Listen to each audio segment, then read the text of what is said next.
Así comenzamos una nueva entrevista aquí en Migrar Sin Fronteras para hablar de un tema que, bueno, lo venimos tratando ya en el programa de manera recurrente, pero bueno, acaba de salir la ley de vivienda y queremos profundizar y justamente nos trasladamos para hablar con una persona que sabe sobre el tema. Estamos con Carla. Bueno, muchas gracias, Carla, por recibirnos. Gracias por llamarme para hablar del tema. Estoy encantada de estar con vosotras. Gracias por recibirnos en tu despacho, en tu casa. Bueno, Carla, trabaja sobre el tema, conoce mucho sobre el tema. Entonces queríamos tratar que nos expliques en qué situación estamos con esta nueva ley de vivienda. Hola, sí. Además de ser argentina y inmigrante también, soy arquitecta y trabajo en el tema porque me toca de cerca, ¿no?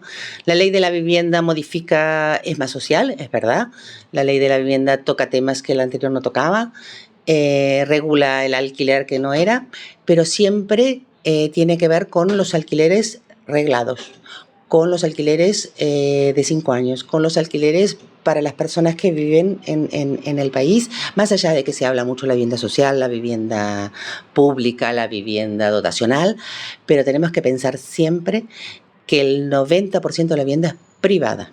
Por lo cual ese parque habitacional no está dentro de... Sí que está en la regulación del alquiler, pero no está al alcance de ninguna persona migrante.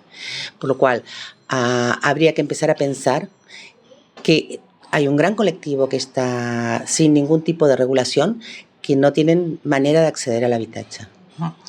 Carla, te voy a hacer una pregunta. Bueno, sos de Argentina, migraste hace mucho tiempo. ¿Cómo es migrar ahora y alquilar o acceder a una vivienda ahora que hace años atrás? ¿Cómo notas este cambio? ¿Hubo cambios? Bueno, ¿cómo ves el panorama? El panorama es más duro. No sé si es por la cantidad de migración o es porque el mercado se ha endurecido muchísimo, y también tiene que ver con la cantidad de gente, y sobre todo en las ciudades grandes y ciudades tensionadas, la cantidad de turismo y gente que hay en la ciudad. Alquilar un piso es prácticamente imposible para la persona que acaba de llegar. Tenga dinero o no tenga dinero, sea vulnerable o no sea vulnerable. Es prácticamente imposible. El alquiler regulado de 5 años y con tope de alquiler y demás no está al alcance de estas personas. Primero porque si no tienen un contrato de trabajo, es muy difícil, o que vengan con muchísimo dinero, es muy difícil que les alquilen un piso. Si tienen un contrato de trabajo reciente, hasta que no tengan un año, no les alquilan un piso.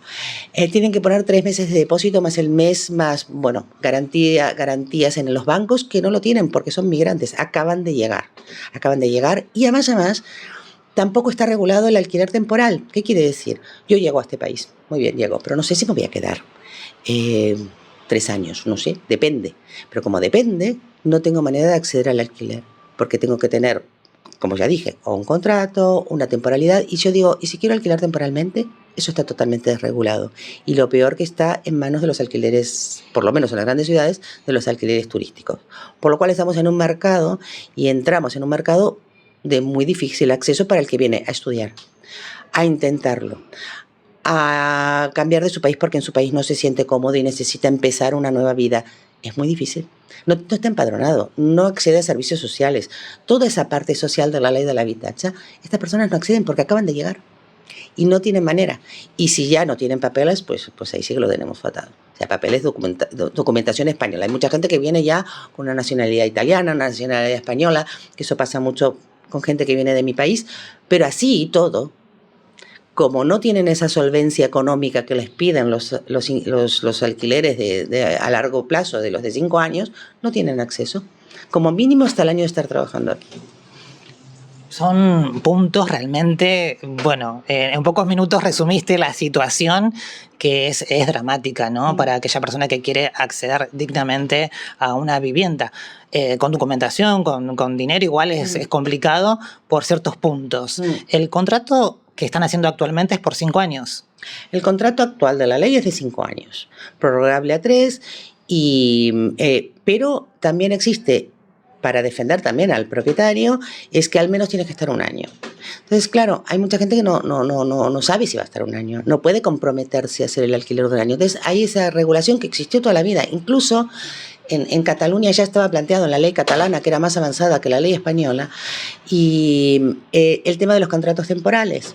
Entonces, eso existe y ahí hay una propuesta, un anteproyecto de ley, un anteproyecto de decreto para ese tema de los contratos temporales, que tengan una regulación y que no tengan que ver para nada con los pisos turísticos, ni que tampoco pueda hacerse la trampa.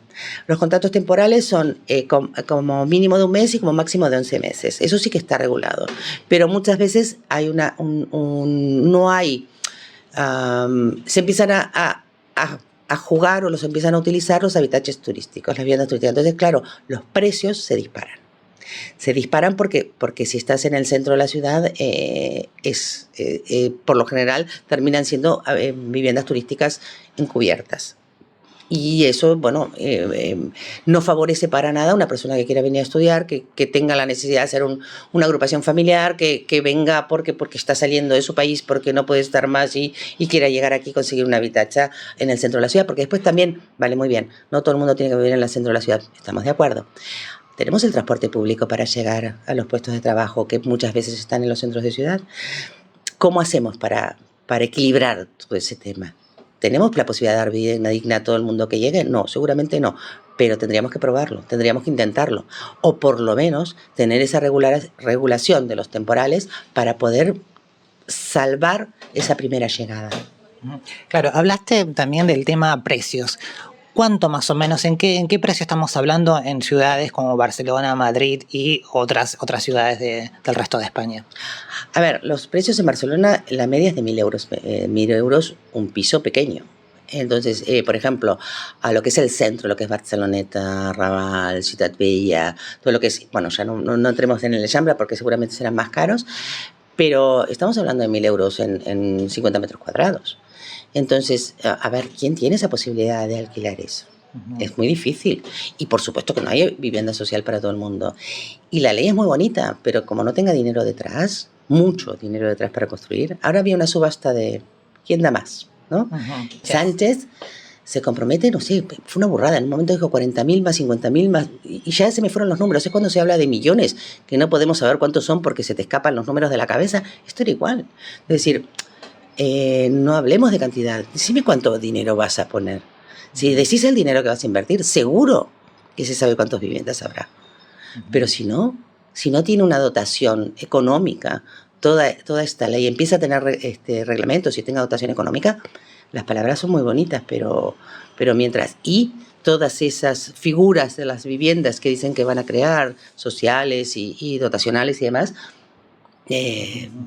no lo sabemos. Y sigue estando el 90% de la vivienda de alquiler en manos privadas. Entonces hay que jugar con esa colaboración público-privado. Fin, sí que tengas el parque de habitatge necesario. Hablaste de la construcción de vivienda, de esto, ¿no? De ayuda. ¿Lo ves muy verde todo esto todavía? Muy hay verde, diferentes... como que falta todavía ajustar. A ver, los planes tienen que ser realistas. No podemos hablar de grandes cantidades de viviendas porque no es real. Entonces, primero que en las grandes ciudades no hay suelo. Entonces, hay que ser imaginativo. Hay parte que se hace sobre suelo público, parte que es una colaboración público-privado, partes que hacen con el tercer sector, partes que se hacen con cooperativas y partes que construye realmente la administración. Entonces, todos esos programas de vivienda social y vivienda asequible se están trabajando y se están trabajando desde la Generalitat. Hay un programa que se presentó, aquello que dijo el conseller, dijo 10.000 habitatges públicos, eso está estudiadísimo. En todos esos planos, ¿no? Con diferentes modelos de actuación. Es muy difícil que puedan construir 10.000 habitatges públicos en 4 o 5 años solamente desde la construcción de habitatges desde el gobierno, pero sí con diferentes formas de llegar a adquirir esa cantidad de viviendas para vivienda social. Eso sí que es factible. Ahora, eso está muy bien, este planteo que ha hecho la Generalitat lo tiene totalmente justificado. Y ahora querría saber, Sánchez, cómo justifica los miles de viviendas que ha dicho que va a hacer. No lo tengo claro, no lo veo porque no veo la justificación. Por ahí, como esto es muy reciente y todavía no está aprobada la ley del todo, están esperando, porque ahora están en el Senado, estarán esperando para poder, ¿no?, delinear cómo se hará. Sería interesante, porque no hay tanto suelo público para construir todo lo que están diciendo que van a construir. Esta vivienda social, cuando hablamos de vivienda social, ¿para quién estaría destinada esta vivienda?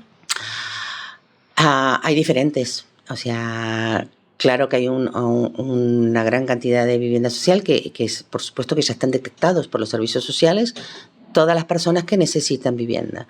Entonces, eso ya está detectado por las viviendas, por los servicios sociales. Y hay mucha gente que ya está en aquellas listas de vivienda social, que están esperando una vivienda, hay muchísimos pisos ocupados, los pisos esos de la Sareb que están ofreciendo ya están ocupados, seguramente lo que harán es pasar de dominio, porque casi todos esos pisos que dicen que existen, muchísimos ya están ocupados y otros no sé en qué estado están, porque los que hemos visto nosotros no están en un estado, en condiciones de habitar, pero bueno, son lugares que puedan estar, pero esas listas ya están y están saturadas. Yo no sé qué pasa con una persona que llega mañana. ¿Cómo hace para entrar a una lista de estas? Claro, este es el punto, ¿no? Del tema de... ¿Cómo llegas? ¿Cómo llegas a esa lista? Tendrás que estar empadronado, tendrás que pasar por un sistema arreglado que te empadrones, te conozcan, te anotes una lista y puedas llegar a esa, porque hay una lista y hay listas de espera.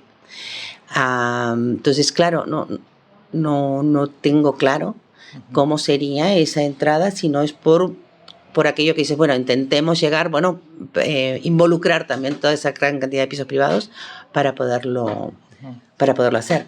Por eso está el tema del, bueno, lo que me preguntabas antes, ¿no? De los tenedores. Exactamente, sí, porque se escucha hablar de lo que es un tenedor, de lo que es una zona tensionada, que lo vemos en los periódicos, pero quizás mucha gente quizás no está al tanto o no sabe quizás cómo diferenciar, ¿no? Cuando nos referimos a estos conceptos de un gran tenedor, de una zona tensionada, ¿en qué nos referimos?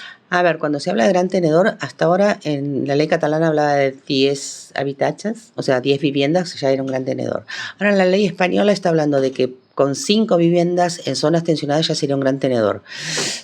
Están todos con un poquito con los pelos de punta. Pero bueno, ya veremos cómo se aplica. Las zonas tensionadas, y eso está bien, o sea, de 10 viviendas, o sea, yo creo que la diferencia no es tanto por la cantidad, o no se debería diferenciar tanto por la cantidad, sino por la especulación y por dónde están, porque claro, no es lo mismo tener 10 viviendas a una rentabilidad y que 10 viviendas en otra rentabilidad. Entonces, no sé si sería la manera, ¿no? Por cantidad de unidades o por rentabilidad de los inmuebles, ¿no? Uh-huh. Pero bueno, porque hay gente que realmente tiene 4 pisos en un lugar que no... y al final le da menos que una jubilación pública. Entonces, ¿no? Esa rentabilidad no es lo que pareciera que es, ¿no? Solamente porque sean 4 o 5 o 10 pisos. Pero bueno, eso no sé cómo está regulado la nueva ley. Y las zonas tensionadas son las que el precio del alquiler es más del 30% o el precio de la hipoteca es más del 30% de lo que es el sueldo o el salario o los ingresos de los que viven en esa zona. Eso serían las zonas tensionadas. El Gótico es una zona tensionada, el Raval es una zona tensionada, la Barceloneta, o sea, los grandes centros de las ciudades suelen ser zonas tensionadas porque los alquileres están muy por sobre el 30% de las personas que viven en esa zona. Entonces, esas son zonas tensionadas y ahí es donde empiezan a regular las cosas. ¿Con esta nueva ley se puso un precio o se trata de regular el precio? Se regulará el precio sobre todo en las zonas tensionadas. Lo que sí es que lo que se estaba hablando es saber quién define esas zonas tensionadas. Se supone que cada autonomía o cada gobierno de cada ciudad o cada zona podrá definir sus zonas tensionadas. No creo que desde el Estado puedan llegar a definir las zonas tensionadas de cada región, porque sería muy... Bueno, no creo que abarcaran y creo que los que mejor conocen sus ciudades son los propios gobiernos de cada ciudad o los servicios sociales o los terceros sectores o lo que sea, pero esas zonas tensionadas yo creo que tendrían que estar definidas por zonas, por regiones y sobre todo sería una competencia de las comunidades autónomas. Bueno, cada vez que dicen que es la mejor ciudad para vivir Barcelona, a mí se me ponen los pelos de punta porque cada vez eso nos aumenta nuestros precios, no solo del alquiler, sino que el resto, la vida, el coste de la vida general de Barcelona. Las ciudades turísticas, por supuesto que los precios son más caros porque estamos compitiendo con un mercado que no es el propio de la vivienda como derecho, sino es que es la vivienda como valor de cambio. Entonces, claro, deja de ser un derecho sino un valor de cambio. Entonces, cuando ya la vivienda pasa a ser un valor de cambio, esos precios se disparan. Y es más en una ciudad potente, o una ciudad grande como Barcelona, Madrid, o puede ser las Islas, o San Sebastián también, que en una ciudad pequeña, una ciudad de comarcas o lo que sea, o que no tenga turismo, o que no tenga ese valor de cambio, y sí un derecho de la vivienda. ¿Es más fácil alquilar en otra comunidad autónoma, por ejemplo Extremadura, que en Cataluña? No tengo los datos, seguramente sí, pero no tengo los datos, la verdad no tengo los datos. Barcelona, en Cataluña también hay sitios que es más sencillo que alquilar que en Barcelona. seguramente. Porque es más fácil el acceso, porque la gente quiere que vaya la gente a vivir allí. El problema grande es en las grandes concentraciones urbanas de Barcelona. La problemática de la vivienda, que también muchas veces nos encontramos en los periódicos, en las noticias, el tema de los desahucios. ¿También la ley de la vivienda trata este tema? Sí. La ley de la vivienda, como dije, es una ley social, es una ley que avanza sobre la anterior ley de la vivienda, y sí que es una problemática que ahora es muy superior a la que había cuando se hizo la anterior, y sí que trabaja sobre el tema de los desahucios y da más plazos para que esas personas, para que se llegue al desahucio, se les da más posibilidades. Se vuelve a insistir en que se les dé la posibilidad de compra como con un alquiler, de dación con un tema de alquiler, con un alquiler social. O sea, hay diferentes fórmulas para proteger esa echada a la calle directamente de la gente, ¿no? Eso sí que hay una cierta protección mayor de la que existía. Este punto, ¿no? Porque también escuchamos en varias oportunidades cuando, por ejemplo, cierto sector de la política, más que nada ciertos partidos políticos, hablan que era una ley que favorece al ocupa. No estamos hablando del partido Vox que va por ese lado. ¿Cómo lo ves esto? Yo no creo que ninguna ley favorezca al ocupa. El problema de la ocupación no tiene que ver con las leyes, tiene que ver con la sociedad. O sea, si hay ocupas es porque no pueden vivir de otra manera. A la gente no le gusta ocupar. A la gente le gusta vivir y tener un derecho a la vivienda. Si existe el ocupa es por un tema de mercados, no por un tema es un tema de necesidad. O sea, claro que como en todos lados hay gente que ocupa y no lo necesita. Pero también hay un montón de pisos vacíos que tampoco necesitarían estar vacíos. Entonces, acá tiene que haber un equilibrio. Y yo estoy convencida que la gente no quiere ocupar. Si pudiera vivir en un lugar pagando lo que puede pagar para vivir, lo haría, seguro. La gran mayoría de los ocupas lo harían. Entonces, no podemos hablar de que favorece al ocupa. El ocupa no quiere existir, no quiere ser ocupa. ¿Quién no quiere pagar al menos, no sé, lo mínimo, lo que pueda? 100 euros, 200, 300 euros para vivir, seguro que lo quieren pagar. El problema es que no tienen la posibilidad de hacerlo. Entonces, ¿qué ocupan? O sea, ¿qué haces con una mamá, dos nenes y qué hacen? Bueno, esa mamá va a ocupar, o sea, si en un piso vacío va a ocupar, no va a estar con los niños abajo en el cajero de un banco.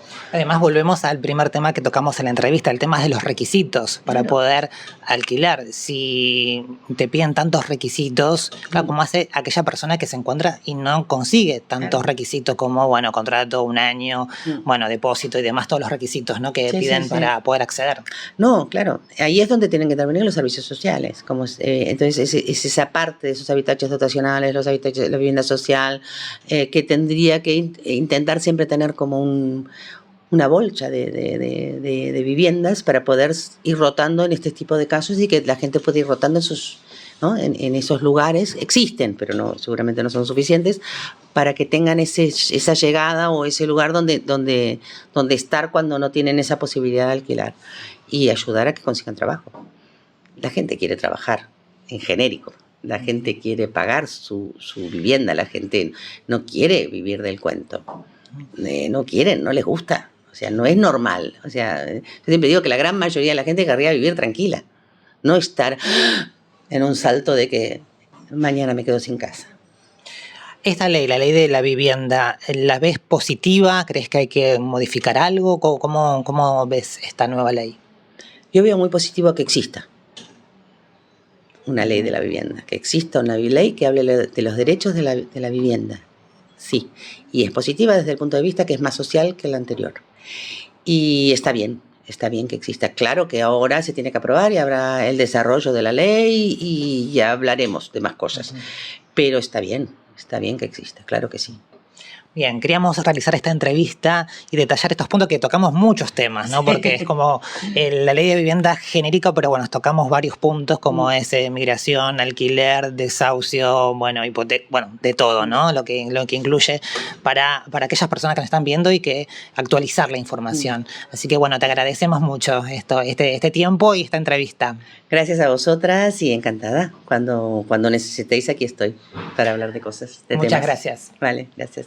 Nosotras continuamos con más programa aquí en Migrar Sin Fronteras.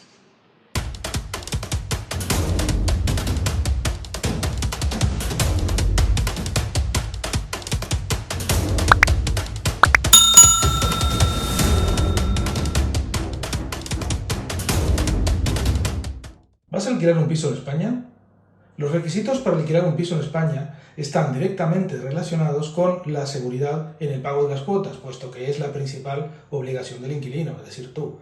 No obstante, también pueden estar relacionados con el cuidado del inmueble o de mantener el adecuado comportamiento. Por último, también debes saber que podrás deducirte, según los casos, el alquiler en tu declaración de renta. Lo más común es que el propietario de la vivienda, que actúa como arrendador en el contrato, requiere al inquilino, que es el arrendatario, algunos requisitos para poder firmar este contrato de arrendamiento. Te van a pedir documentos personales, DNI, NIE, pasaporte, de todas las personas que vivan en el piso que deben plasmarse en el contrato. Te van a pedir documentos económicos y laborales como contratos, nóminas, renta, extractos bancarios y pueden realizar un estudio de solvencia para ver que no hay impagos. Te pueden pedir una balista, la fianza de un mes de alquiler, que esta fianza se devolverá al finalizar el contrato si es que no hubieran desperfectos en el piso. Te pueden pedir garantías adicionales que se acuerdan entre tú y el arrendador. Un depósito adicional de dinero o un aval bancario serían estas garantías adicionales que también se devuelven al finalizar el contrato si es que no hubieran desperfectos en el piso a la hora de entregarlo. ¿Qué necesitas pagar? Pues el alquiler del mes, la fianza que es de una mensualidad y pagar otras garantías si es que le hubieseis pactado eso. Normalmente los honorarios que cobran las administraciones es de un mes de alquiler.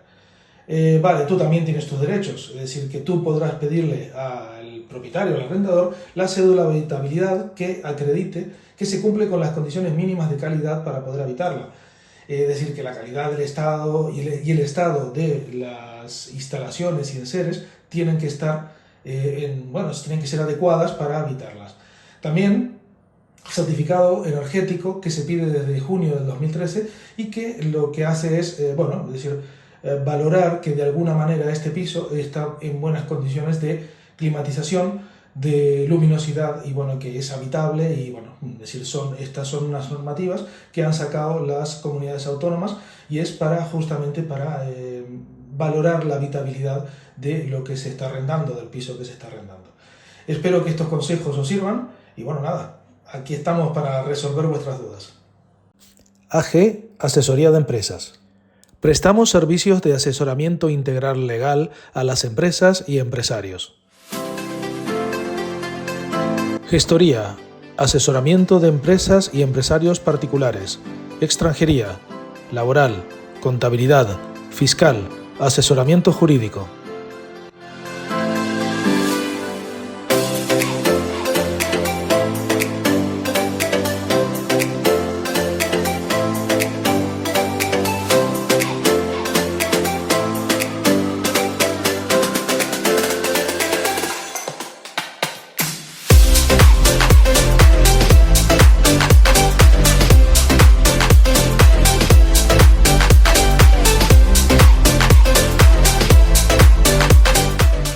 Estamos en Barcelona, pero tenemos clientes y prestamos nuestros servicios en todo el territorio español.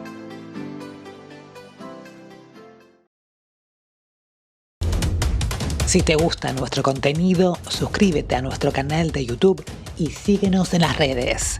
Nos encontrarás como @migrarsinfronteras. Hasta la próxima.